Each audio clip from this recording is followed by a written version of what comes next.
इस मुकदमे में और दीगर मुकदमों में जो है वो तफ्तीश कर रही है, उसके पास एक जो है ये सबूत है जो उनके अपने दस्तखत हैं और उन्होंने ख़ुद तस्लीम किया कि वो इल्ज़ामात लगाने में, झूठ बोलने में और घटिया इल्ज़ाम तराशी करने में जो है वो कोई मिसाल नहीं रखते। बग़ैर सबूत, बग़ैर किसी जो है वो एविडेंस के इस किस्म की इल्ज़ाम तराशी करने के जो है वो माहिर हैं।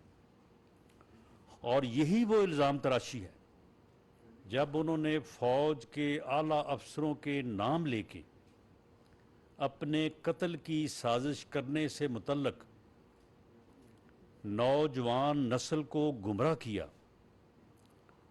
अपने जो पार्टी में जो लोग थे उनके जहनों में जहर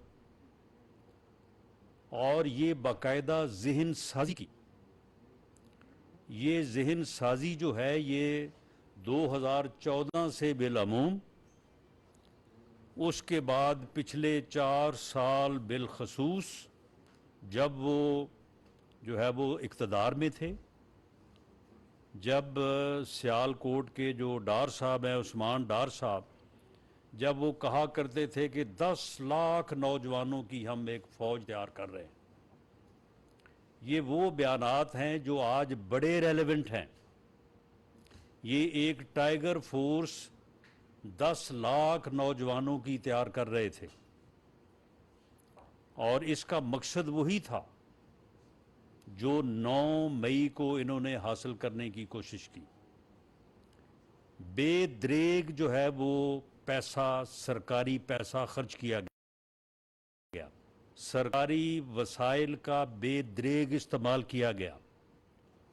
कोविड से मुतल्लिका जो अमदाद पाकिस्तान को मिली उसे कोविड पे कम और इस मुस्टंडा फौज जो थी, जो टाइगर फोर्स के नाम से बनाई गई थी, इनके ऊपर जो है ज़्यादा खर्च किया गया।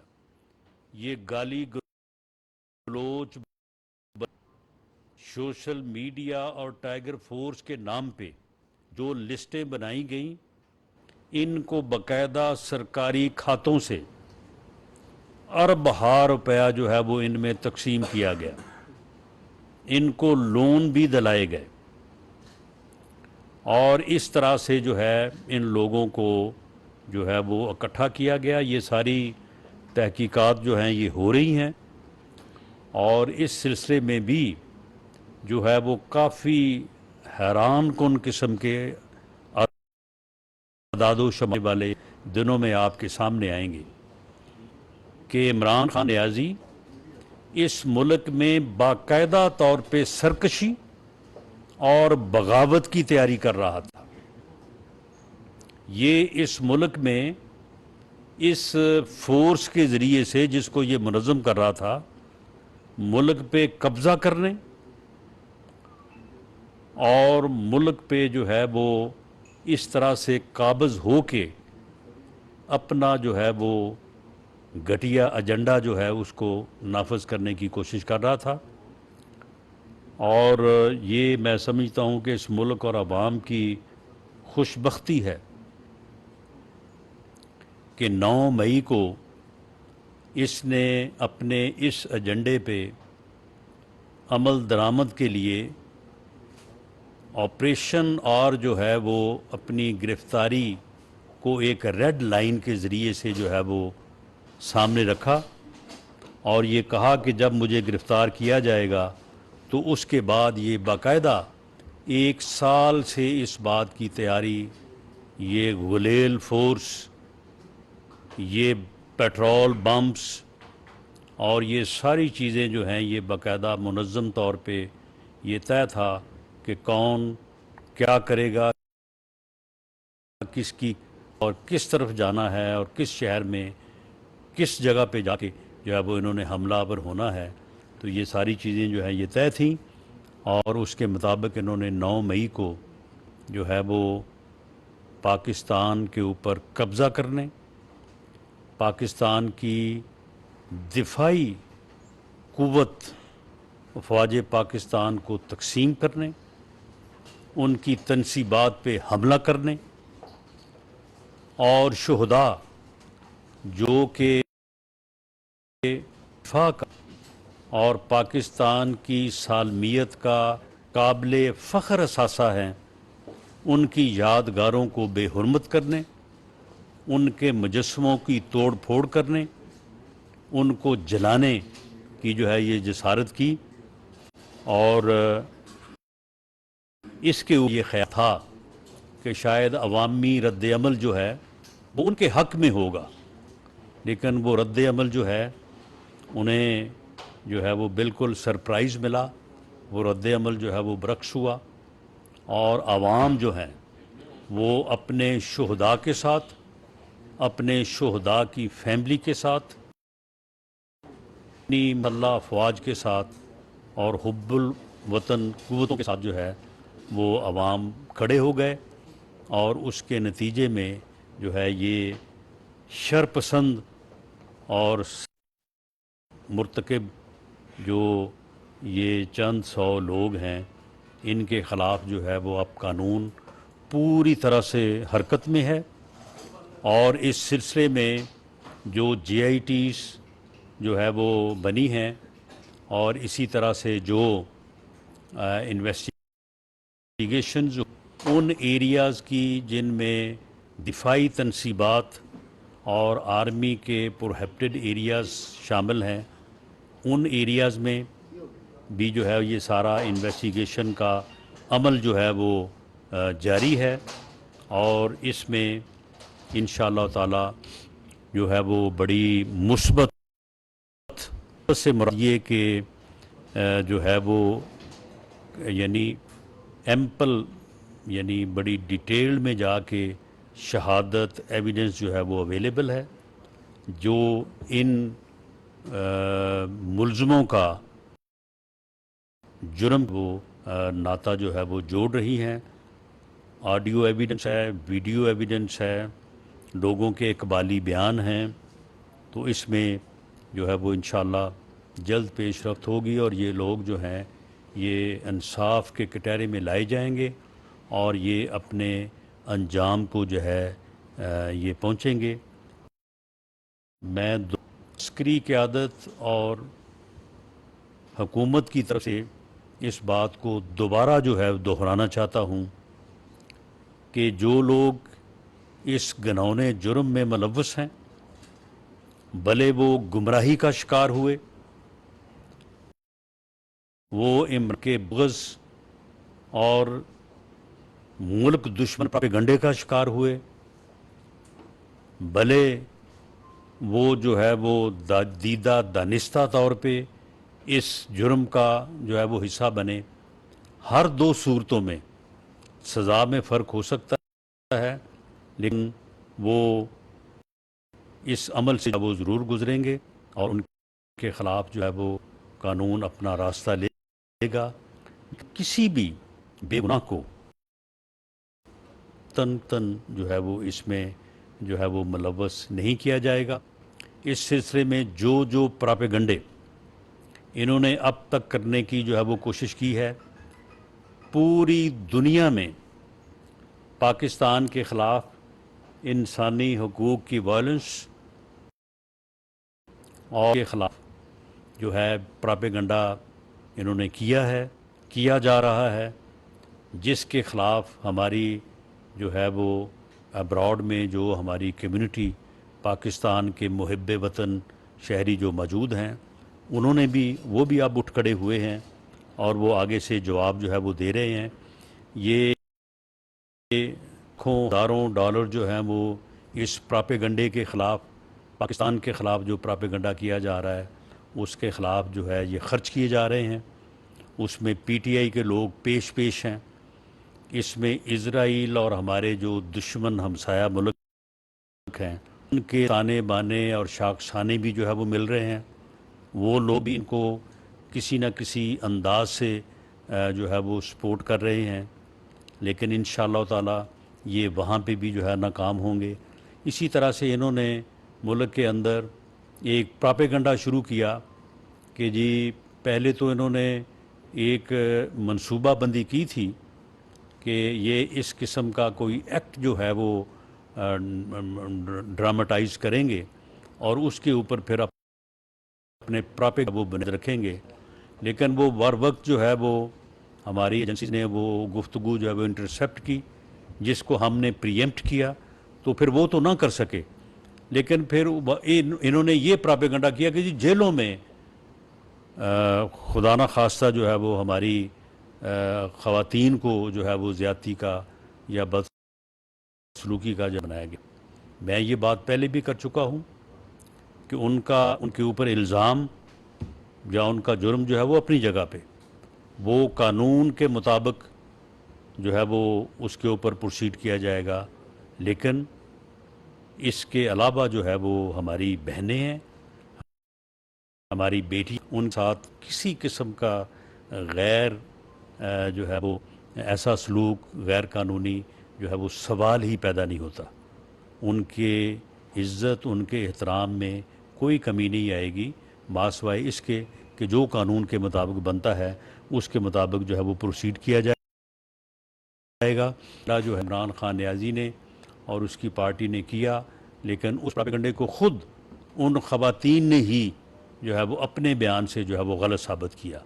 तो इस किस्म के प्रोपेगेंडे जो हैं ये आइंदा भी जो है वो करने की जो है वो मनसूबाबंदी जो है वो करते रहेंगे। लेकिन मैं आपके ज़रिए से पाकिस्तान के गयूर मुहिब वतन आवाम को ये बावर करवाना चाहता हूँ कि ये एक नासूर था पाकिस्तान की सियासत में, जो पाकिस्तान की रगो पै में जो है वो सरायत कर रहा था। और ये फितना जो है, ये फितना अगर इसकी का इदराक ना होता, इसकी शनाख्त ना होती, तो ये पाकिस्तान और इस कौम को किसी हादसे से दो चार कर देता।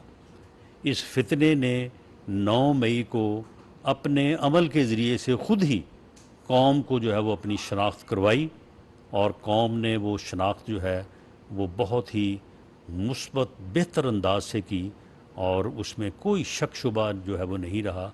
और अब ये फितना जो है इंशाअल्लाह अपने अंजाम को पहुंचेगा। बहुत शुक्रिया। राणा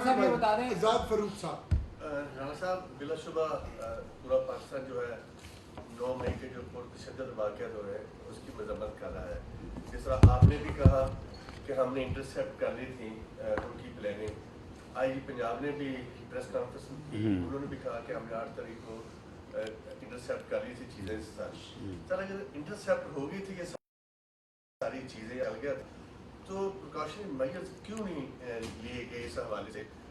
वैसे तो छोटे छोटे वाक़यात में कंटेनर भी लग जाते हैं, बाकी भी मामला होते हैं, तो नहीं प्रिकॉशनरी मेजर्स किस हवाले से? जब आपको पता चल गया था कि कल ये होने जा रहा है, आपने कहा कि हमने इंटरसेप्ट कर ली थी उनकी कन्वर्सेशन। नहीं, वो मैंने और बात की है। वो जो इन्होंने एक रेप और मर्डर का एक्ट जो है वो स्टेज करने की जो है वो कोशिश की थी।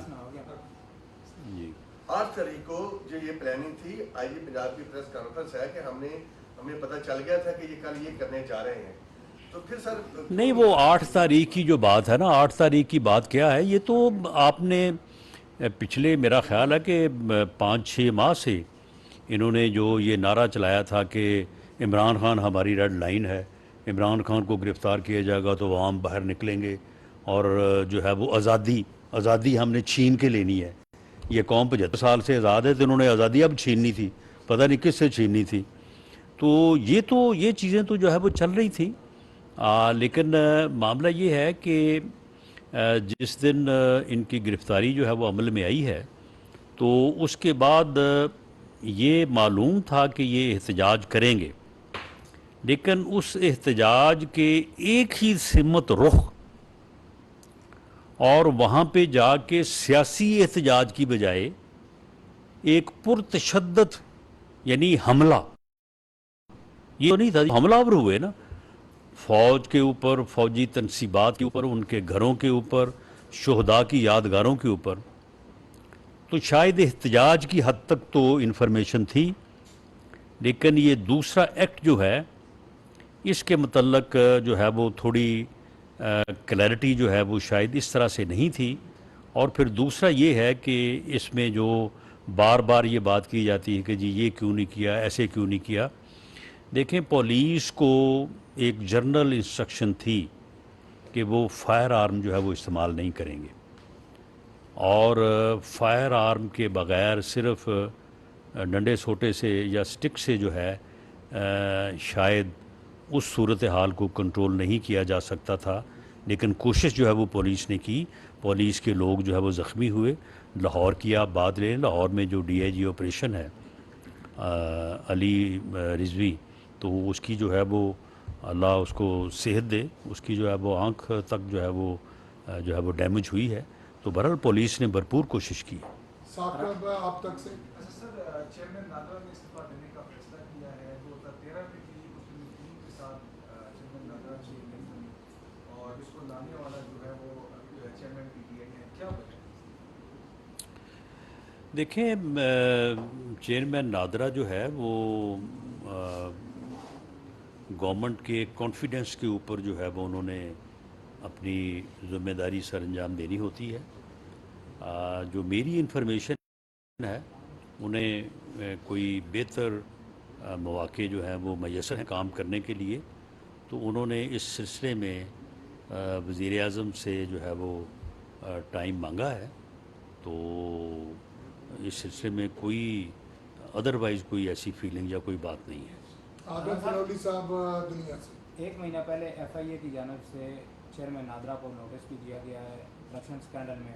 उसमें उन्होंने जवाब भी जमा करवाया और उसके बाद सेक्रेटरी इंटीरियर और चेयरमैन नादरा के दरमियान दरकलामी भी हुई है जाली शनाख्ती कार्ड के मामले पर।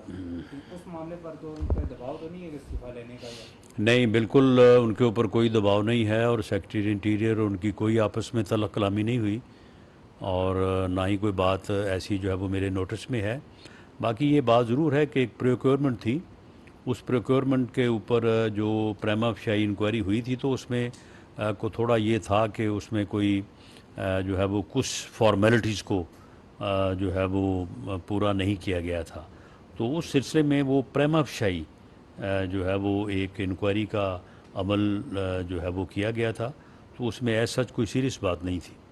शेर राना साहब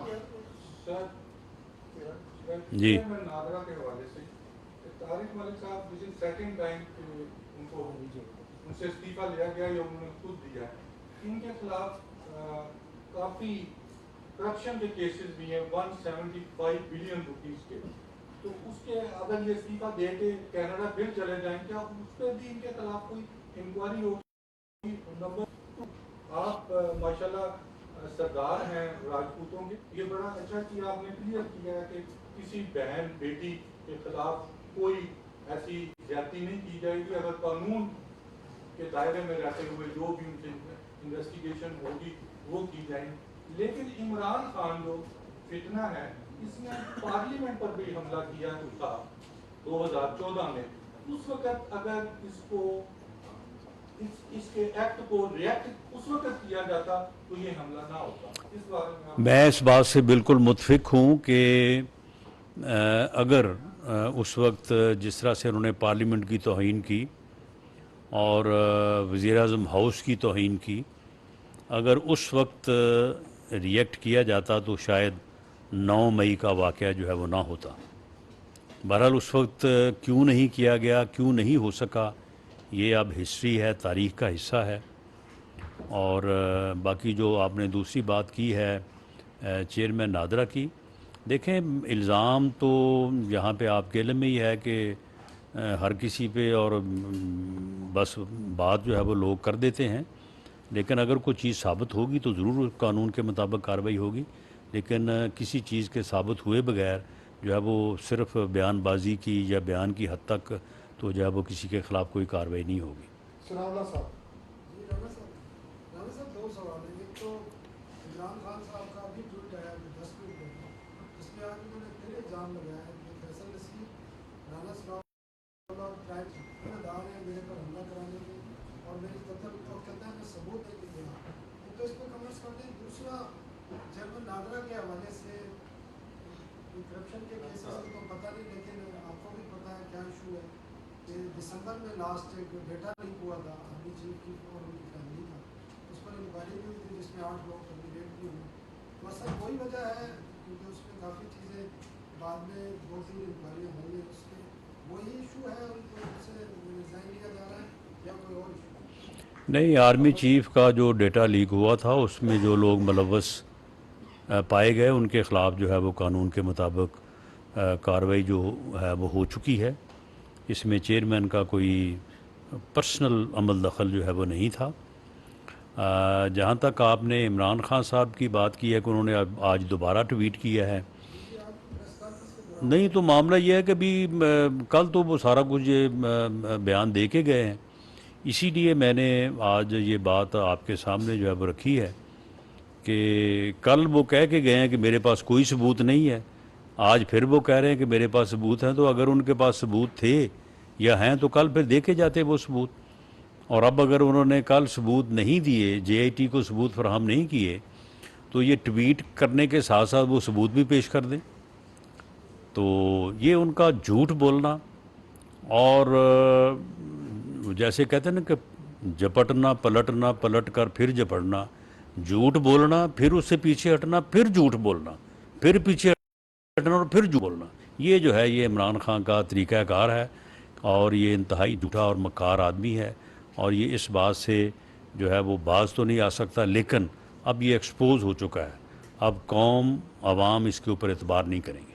कमर बनवर समा से सर ये बताइएगा, आपने कहा था कि इमरान खान का ट्रायल भी अब वो मिलिट्री कोर्ट्स वाली जो मुकदमा था उसमें किया जाएगा और इसका फैसला जो था वो हो चुका था, कब उनको उनके केसेस भी उधर भिजवाए जाएंगे, अभी तो वो भेज रहे हैं? देखें, इस हिस्से में हमेशा ये एक वकील होने के नाते भी और thereafter in opposition and after in government, ये इन चीज़ों से हमेशा वास्ता रहा है।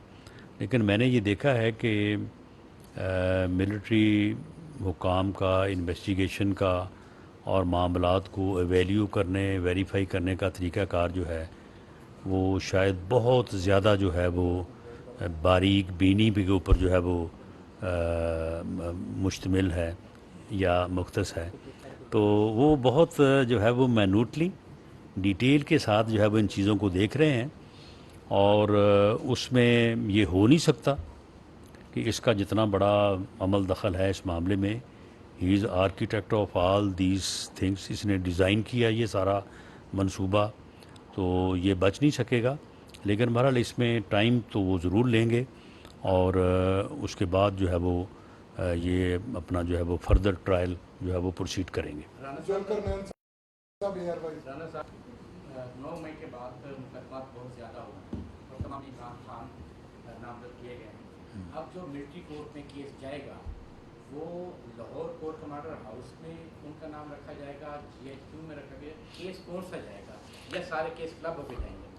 देखें, इसमें मेरी इन्फॉर्मेशन के मुताबिक 7 केसेस हैं जो मिलिट्री तनसीबात के ऊपर या उस एरिया में जहाँ पे आर्मी एक्ट 1952 का इतलाक़ होता है, तो उस जो है वो दायरा कार में आते हैं, तो उनके ऊपर इन्वेस्टिगेशन जो है वो जारी है। तो अब जब तक इन्वेस्टिगेशन का कोई रिज़ल्ट सामने नहीं आता तो कोई भी बात करना जो है वो प्रीएम्प्ट करने या कब्ल अज़ वक्त बात करने के मुतरादिफ होगा। लेकिन मेरा ये ख्याल है कि उन तमाम केसेस में जो लोग मुलव्वस पाए गए हैं उनकी अपनी स्टेटमेंट्स भी हैं और बाकी भी हर चीज़ सबूत जो है वो मौजूद है कि इन्होंने ये चीज़ बाकायदा मनसूबाबंदी से की है। तो उन तमाम केसेस में मैं समझता हूँ कि ये लोग मुलव्वस पाए गए हैं। अरफा जियो से सर 2 सवाल हैं। चेयरमैन पीटीआई हर अदालती पेशी पर जजेस के सामने ये बात करते हैं कि मुझे वज़ीर दाखिला ने ये कहा है कि उनकी जान को खतरा है, लेकिन आपने स्टेटमेंट दी है। किनकी जान को खतरा है? खान साहब की। अच्छा। जजेस के सामने हमेशा वो कहते हैं, हाँ। तो इसलिए मुझे आने पर थोड़ी दुश्वारी होती है। तो आप लोगों की सिक्योरिटी जो वो हुकूमत क्यों नहीं प्रोवाइड करती और क्या उनकी अब भी जान को खतरा है किसी भी अनासर से? दूसरी बात ये कि खबरें गर्दिश कर रही हैं कि चेयरमैन बोर्ड तैनाती पर पीपल्स पार्टी और नून लीग के दरमियान इख्तिलाफ है, क्या ये बात देखें, राय तो हर पार्टी की होती है, हर मामले में होती है। चेयरमैन पाकिस्तान क्रिकेट बोर्ड के मामले में किसी भी जमात की एक राय हो सकती है। तो वज़ीर आज़म साहब हमेशा जो है वो सबको साथ लेके चलते हैं, उनको अकोमोडेट करते हैं। तो इसलिए इख्तलाफ की कोई सूरत नहीं है। राय हो सकती है लेकिन इख्तलाफ की कोई सूरत नहीं है। और वैसे भी पीपल्स पार्टी और ख़ास तौर पे जो पीपल्स पार्टी की क़यादत है और ख़ास तौर पे जो जरदारी साहब की अपनी ज़ात है, तो उन्होंने कभी इख्तलाफ को या अपनी राय को इस तरह से जो है वो कभी भी उन्होंने असर्ट नहीं किया कि वो कहें कि जी ये मेरी बात जो है ये आप ज़रूर इसको अकोमोडेट करें। वो हमेशा अफ़ाम व तफ़हीम से बात करते हैं और वज़ीर आज़म से उनका बड़ा ही एक जो है वो मुफाहमत का और बहुत ही जो है वो इज़्ज़त एहतराम का जो है वो तल्लक है। जहाँ तक सिक्योरिटी का तल्लक है तो एक साबिक़ वज़ीर आज़म के तौर पे जो कानून और रूल्स में सिक्योरिटी उनका हक बनता है वो उनको जो है वो फराहम की गई है।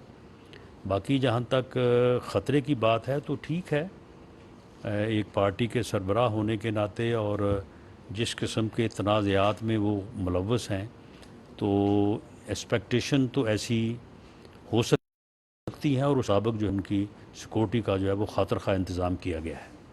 अजीज अली साहब नवाब वक्त से साहब इस सरकार में पाकिस्तान पार्टी एक नई सियासी जमात के तौर पर भर रही है।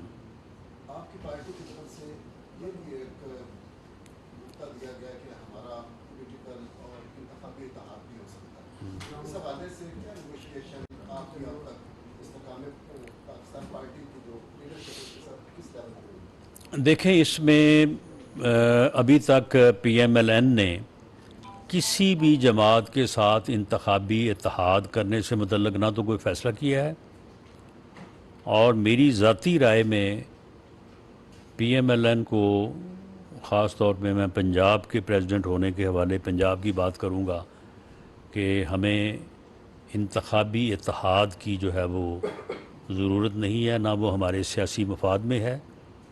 बाकी सीट एडजस्टमेंट जो है वो तमाम जमातों से हो सकती है, तमाम जमातों की क़यादत से बात हो सकती है। देखें, ये पाकिस्तान की सियासत में एक ही इरिटेंट और एक ही फितना जो है इसने जन्म लिया था और ये बदकिस्मती थी इस मुल्क और कौम की कि एक ऐसा फ़र्द जो है वो सियासत में अमर्ज हुआ या जिसे अमर्ज कर दिया गया, जो सियासतदान होने के नाते गुफ्तगू करने पे यकीन नहीं रखता था, अपने मुखालफ सियासतदानों के वजूद को तस्लीम करने से इनकारी था। वो ये कहता था कि मैं अपने मुखालिफ सियासतदानों से बात करने से पहले बेहतर मर जाऊं, जिसका सियासी नज़रिया ये था कि मेरे अलावा बाकी तमाम सियासतदान जो हैं वो चोर हैं, वो डाकू हैं और उन्हें जो है वो इस मुल्क में रहने, मुल्क में सियासत करने का कोई हक हासिल नहीं है। तो वो जो है वो फितना जब आप अल्लाह के फजल से जो है वो अपने अंजाम को पहुंचा है, तो बाकी जितनी भी जमातें हैं, वो इस्तेहकाम पाकिस्तान हो, वो पीपल्स पार्टी हो, वो PDM की जमातें हों, सब के साथ आपस में बात हो सकती है, होनी चाहिए। और मुल्क को जो इकॉनमी की सूरत हाल है उससे बाहर निकालने के लिए मैं समझता हूँ कि इलेक्शन से पहले भी और इलेक्शन के बाद भी तमाम जमातों को जो है वो मिल के मुल्क को जो है वो इस सूरत हाल से निकालने के लिए कोशा होना चाहिए। गुलाम मुस्तफा आखिरी सवाल मेज़बान से। अच्छा राना साहब, इसमें कुछ रहनुमा दूसरे भी थे तहरीक इंसाफ के जिन्होंने आवाम को उकसाया और हमले किए। अब उनमें से कुछ लोग जो हैं दूसरी पार्टियों में जा रहे हैं, क्या उनके भी आर्मी कोर्ट्स में मुकदमा चलेंगे या जो दूसरी पार्टियों में जा रहे हैं उनको आप माफ़ी दे जाएंगे? नहीं, देखें, उसमें कुछ लोग जो है वो डिस्टेंस कर रहे हैं अपने आप को, कुछ लोग जो है वो उस जमात और उस जथे से जिसने ये फेल किया उससे अपने आप को अलहदा कर रहे हैं, उसकी मजम्मत कर रहे हैं।